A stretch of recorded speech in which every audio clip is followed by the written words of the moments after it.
ನಾನು ಮೊನ್ನೆ ಪ್ರತಾಪ್ ಸಿಂಹ ಅವ್ರನ್ನ ಅಯೋಗ್ಯ ಮುಟ್ಟಾಳ ಅಂತಂದಿದ್ದೆ. ಅಯೋಗ್ಯ ಮುಟ್ಟಾಳ ಅಂತಂದ್ರೆ ತಪ್ಪಿಲ್ಲ. ನೆನ್ನೆ ಅವರು ಅದೇನೋ ಕೊಚ್ಚೆ ಅಂದಿದ್ದಾರೆ.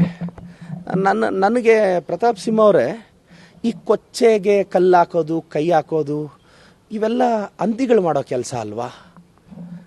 ಅದ್ರ ಬಗ್ಗೆ ಯಾಕೆ ನೀವು ಸಂಸದರ್ರಿ, ನಿಮ್ಮ ಬಗ್ಗೆ ಗೌರವ ಇದೆ ನನಗೆ ಪ್ರತಾಪ್ ಸಿಂಹ ಅವರೇ.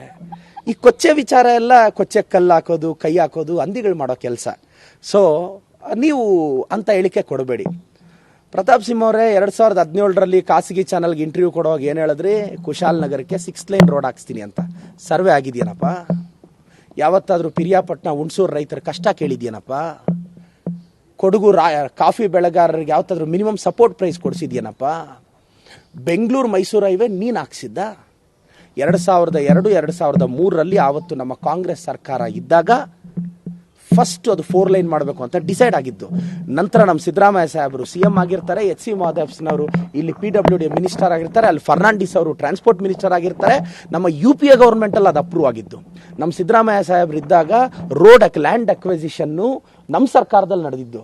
ಇದೆಲ್ಲ ನಮ್ಮ ಸರ್ಕಾರದಲ್ಲಿ ನಾವು ಮಾಡಿದ್ರೆ ಇವ್ರು ನೋಡ್ಬಿಟ್ರೆ ಲಾಸ್ಟಲ್ಲಿ ಬಂದು ಯಾವುದೋ ಒಂದು ಫಾಲ್ಟಿ ಡಿಸೈನ್ ತಗೊಂಡು ಡೆತ್ ಆಗಿದ್ದಾರೆ ರೋಡಲ್ಲಿ.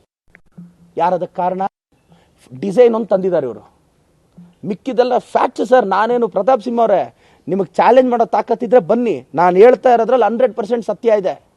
ಆ ರೋಡ್ ಸ್ಯಾಂಕ್ಷನ್ ಆದಾಗ, ಲ್ಯಾಂಡ್ ಅಕ್ವಿಸಿಷನ್ ಆದಾಗ ಯಾವ ಸರ್ಕಾರ ಅದಕ್ಕೆ ಅಪ್ರೂವ್ ಕೊಡ್ತು? ದಯವಿಟ್ಟು ಇದನ್ನ ಫ್ಯಾಕ್ಟ್ಸ್ ತೆಗೆದು ನೋಡಿ.